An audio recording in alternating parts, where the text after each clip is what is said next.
സൈനിക സഹായ വ്യവസ്ഥ നടപ്പിലാക്കിയ ഗവർണർ ജനറൽ. സൈനിക സഹായ വ്യവസ്ഥ നടപ്പിലാക്കിയ ഗവർണർ ജനറൽ ആരാണ്?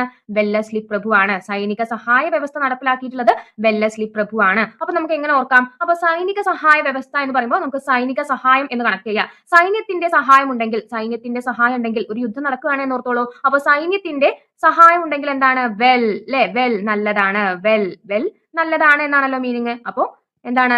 യുദ്ധം നടക്കുമ്പോൾ സൈന്യത്തിന്റെ സഹായം ഉണ്ടെങ്കിൽ എന്താണ്? വെൽ നല്ലതാണ്. വെൽ എന്നതിൽ നിന്ന് വെല്ലസ്ലി പ്രഭു എന്ന് നമുക്ക് കണക്ട് ചെയ്ത് പോവാലോ. അപ്പൊ സൈനിക സഹായ വ്യവസ്ഥ നടപ്പിലാക്കിയ ഗവർണർ ജനറൽ ചോദിച്ചാൽ അത് വെല്ലസ്ലി പ്രഭു ആണ്. ഇനി നോക്കൂ, ദത്തവകാശ നിരോധന നയം നടപ്പിലാക്കിയ ഗവർണർ ജനറൽ ആരാണ്? ദത്തവകാശ നിരോധന നയം നടപ്പിലാക്കിയ ഗവർണർ ജനറൽ ഡൽഹൌസി പ്രഭു ആണ്. ഡൽഹൌസി പ്രഭു.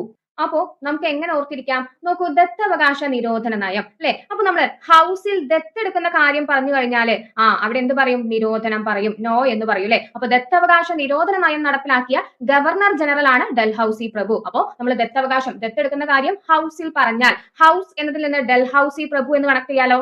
അപ്പോ സൈനിക സഹായ വ്യവസ്ഥ നടപ്പിലാക്കിയ ഗവർണർ ജനറൽ ചോദിച്ചാൽ വെല്ലസ്ലി പ്രഭു ആണ്. ദത്തവകാശ നിരോധന നയം നടപ്പിലാക്കിയ ഗവർണർ ജനറൽ ചോദിച്ചാൽ അത് ഡൽഹൌസി പ്രഭു ആണ്.